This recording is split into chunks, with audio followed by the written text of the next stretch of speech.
Hey, what's up guys, and welcome back to The Wealth. 44 years ago, a young programmer named Bill Gates dropped out of Harvard University to form a company called Microsoft.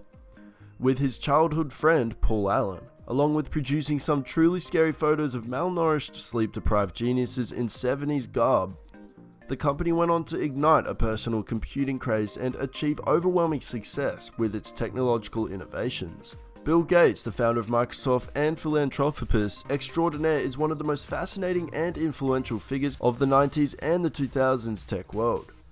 Even if you're trying to remember all the jokes about his haircut from late night talk show monologues in the 90s, chances are you're still aware of Gates, and probably use some of the software that made Microsoft famous, such as Excel, Word, and the Windows operating system.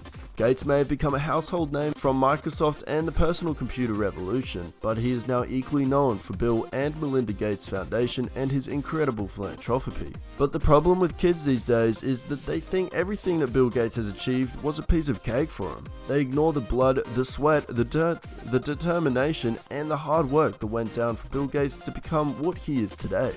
So today we thought of doing something different. All this and a lot more is about to be revealed because today we have for you 7 things people ignore about Bill Gates. But before we start, I would want you to hit that red subscribe button to enter our monthly shout out giveaway. Just comment down below saying I subscribed and we'll enter you to the giveaway. Number 1. Microsoft was not the first business partnership between Gates and Allen. As computer prodigies at Lakeside High School, they wrote a payroll program for a company called Information Sciences Incorporated. Shortly afterward, they came up with an idea to streamline the process of measuring traffic flow. Under the existing format, a pressure-sensitive tube punched a sequence onto paper tape whenever a car passed, with the results later transcribed to computer cards. After scraping together $360 for a microprocessor chip, Gates and Allen developed their TrafoData computer to read and analyze the paper tapes. Although the TrafoData generally worked, the budding entrepreneurs realized they knew far more about building that type of machine than how to sell it. Allen has since pointed out that experience as a valuable lesson about the importance of a business model. Number 2. Being a computer whiz carries with it a nerdy image, but Gates, a hacker at heart, is no stranger to pushing the boundaries of the law. During his early exposure to computers, when accessing one of the few available machines was expensive, Gates and his Lakeside buddies figured out how to slip into their accounts and lop off a chunk of billable hours. He was arrested twice for traffic violations, once in 1975 for driving without a license and speeding, and again in 1977 for driving without a license and ignoring a stop sign. 20 years later, when facing the potential breakup of Microsoft for monopolistic business practices, a conviction overturned on appeal, Gates notoriously delivered evasive answers as a witness in federal court. Number 3. Gates' career could have turned out quite differently without an assist from a competitor. Approached by IBM in 1980 to develop a 16-bit operating system for its new personal computer, Gates referred the computer giants to Gary Kildall of Digital Research Incorporated.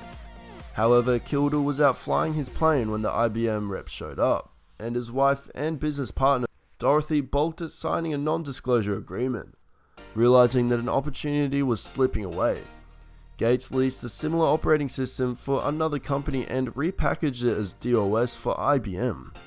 The development paved the way for Microsoft to become the dominant name in PC operating systems through MS-DOS and then Windows, and helped its president become a billionaire by age 31. Number 4. Gates met his better half shortly after he began work at Microsoft as a product marketing manager in 1987. A recent Duke graduate, Melinda French, sat next to the company bigwig at an Expo Trade Fair dinner, recalling him as funnier than I thought he would be. A few months later, they crossed paths in a Microsoft car park, and Gates asked her out on a date in 2 weeks. French rebuffed him, noting that she had no idea what she was doing in 2 weeks, but she relented when Gates called an hour later and asked to meet her that night. Their relationship was an open secret within the company for years, but the veil was lifted by the time they became engaged in 1993, and they were married in Hawaii on New Year's Day in 1994. Number 5. Gates has stated that he plans to give away 95% of his fortune to charity, but as you might expect from someone named World's Richest Man by Forbes, for 16 of the past 21 years, he's also made his share of lavish purchases. Topping that list are the $36 million he's paid for the Winslow Homer painting, lost on the Grand Banks, and $30 million for a Leonardo da Vinci journal known as the Codex Leicester. He also shelled out $21 million for a private jet, an understandable expenditure for a man with so much global business. And then there's his estate in Medina, Washington, valued at over $120 million and nicknamed Xanadu 2.0. The 66,000 square foot Beemouth has a private beach, an Art Deco home theater, a 60-foot pool with an underwater sound system, and, wait for it, a trampoline room. Number 6. Influenced by his parents' community involvement and perhaps by those sermon and mount lessons, Gates has had his mark as a philanthropic powerhouse.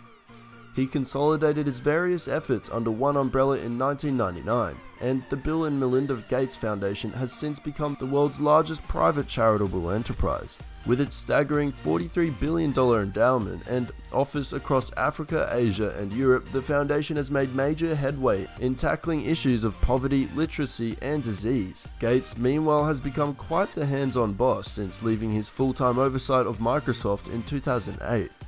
Demonstrating his involvement, he appeared on The Tonight Show in early 2015 to discuss a machine that turns sewage into drinking water, even convincing host Jimmy Fallon to join him for a glass. Number 7. Gates is not all nerdy. He also has a crazy side that is not talked about a lot. Let us share an interesting story with you. Once his school discovered Gates' coding abilities, they let him write the school's computer program for scheduling students in classes. Gates slyly altered the code so that he was placing classes with a disproportionate number of interesting girls. I must say, what a great way to use technology. Guys, this brings us to the end of our video. I hope you enjoyed it. Hit like if you did, and don't forget to subscribe to our channel so that you don't miss any of our future videos. Also, please do check out one of the 2 videos you're seeing on screen right now. It really does help us out. With that said, I'll see you in the next video.